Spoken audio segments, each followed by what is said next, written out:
The Eagles, we haven't beat them since Trump was elected. So the natural thing is just to vote Trump out. Coincidence? I think not. Hey guys, what's up? My name is Anthony, and welcome to another edition of BNA Sports Talk. And today I want to talk a little bit about the Giants, but I have to be a little bit quiet because I'm recording at night, and they're all at cricket, so I'll try to speak over them a little bit, but I don't want to cause a big stir. And I'm in a neighborhood. I don't want to do that, and I'm outside because my roommates are in. I still don't tell them I do YouTube. Eventually I will, and if you're watching this, hi. But so I want to discuss a little bit about Giants today, and basically. This week is a big week. I made a comment on Big Blue Online Sports Entertainment video saying, we need to unleash Daniel Jones. And I want to clarify kind of my opinion about that as if I'm an elder statesman. I'm like a presidential candidate. I want to clarify my policies about, so unleashing Daniel Jones means, listen, even though Sterling Shepard's coming back, which is pretty big news, we don't really have a bunch of talent on this team. Let's see what we have out of Daniel Jones. Now, a bunch of quarterbacks, like Patrick Mahomes, eventually they get going in the game. Eventually Lamar Jackson gets going. I want to see Daniel Jones start getting going. Take the reins off him. Give him the playbook, and see what he has. And I feel like Pat Shurmur did that a little bit. He did kind of babysit Daniel Jones. A lot of people don't realize how much Pat Shurmur did babysit Daniel Jones, making the reads easy for him. But we've seen a lot of quarterbacks. Year 3 is a year where things click. Dak Prescott, that's when things clicked. And Josh Allen, that's when things clicked. Take a look at Josh Allen through his first, 2 years. He was awful. 58 completion percentage. Daniel Jones, 61. Better. He had better passer rating, 82 to 78. I'll put the exact numbers. Josh Allen ran a lot. When he didn't have his reads, he ran. And he was able to develop. Daniel Jones, he doesn't have his reads. He kind of runs, but not as much as Josh Allen did. Josh Allen was just all abandonment, and he misreads. Daniel Jones doesn't really miss that many things. He doesn't really go through his progressions that much, but this guy, again, he's in his second season. I kind of understand, but nobody's open. It really helps when there's every once in a while there's a guy open that you can throw to. Now you don't have to scheme a guy open. You can have a guy that just beats man-on-man, one-on-one coverage. But Daniel Jones, he's decent. He's serviceable. He's been playing like an average quarterback. I've been mentioning it. And a lot of people want to get rid of him. Again, you have to ride the season out on Daniel Jones. With Josh Rosen didn't throw a lot of touchdowns. The interception percentage is about equal. A lot of people wanted Josh Rosen, but I think Daniel Jones is more mature. He's more physical. He can take a hit. I don't think Josh Rosen could. I don't think he could take an insult. I think he would be rattled. If something goes wrong, he'd be rattled. I think Daniel Jones is good for this, media. He works hard. He keeps his head down. He listens to his critics, but he doesn't he doesn't beat himself up because of it. Now, we see him making the same mistakes over and over again, which is a little bit concerning to me, how he's not getting the ball, out and, getting that ball interception outside the end zone. But, we did see he actually threw the ball away. He actually taken the sacks.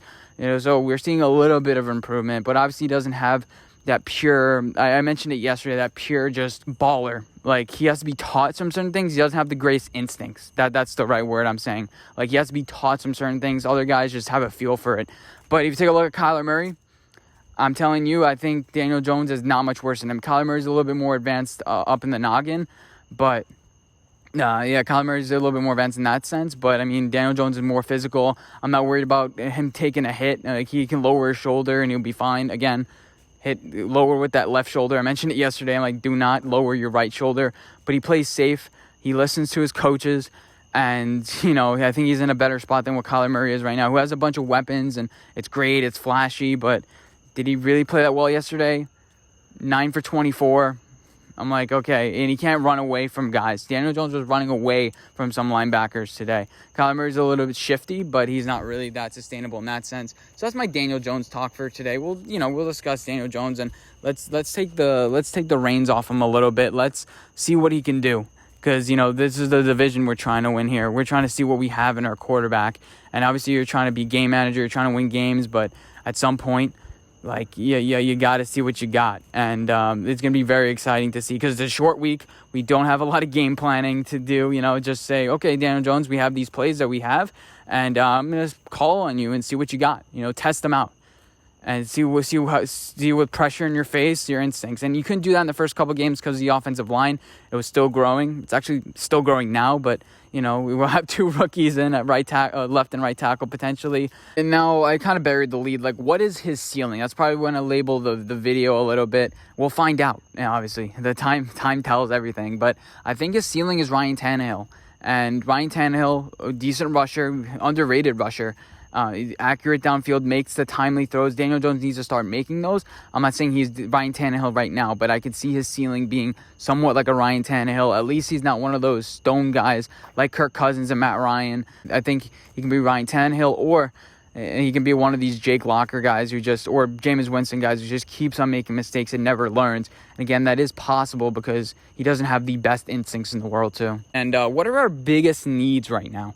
If you had to evaluate our entire roster, first of all, maybe an offensive coordinator, but I'm talking about like positions, edge guy. Kyler Fackrell has been making some splash plays, but he's not really that guy who can bend around the edge and get consistent pressure and be that splash. I guess Kyler Fackrell is kind of splash, but get that consistent pressure. Him and Marcus Golden are up on contract. One of them is probably not going to be here next year. Lorenzo Carter, is that a big long-term injury? O'Shane Ximines, he really hurt his growth by getting injured. Is he out the entire year? I probably should know that, but I don't know. But yeah, so I think we're going to have to get that edge guy, and I think it's going to have to be in the draft. A bunch of guys, teams are selling. The Jets are selling, but they sold their last good player pretty much. I don't want Quinnen Williams. He's a D tackle. Take a look at the Jaguars. It'll be amazing if we can get Josh Allen, but they're not going to give up on a prospect like that.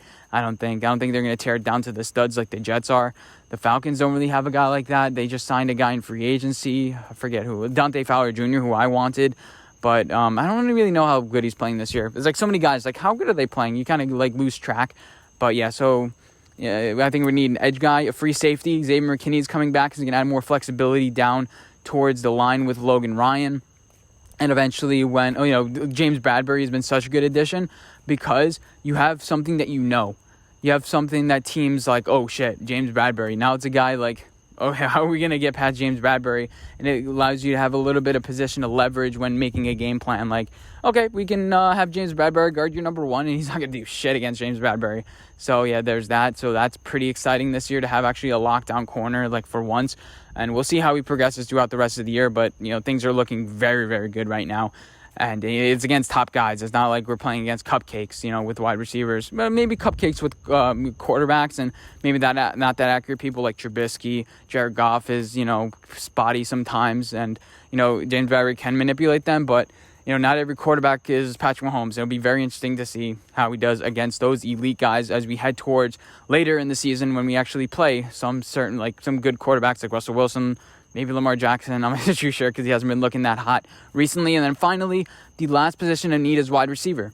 Now, I was very optimistic before, but Allen Robinson, Nick Foles looks like a real leader on that team.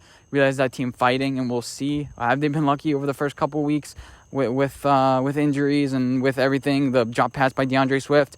Speaking about the Lions, Kerryon Johnson, I would love him 50-50 balls, that sort of certain thing. He's been looking pretty good.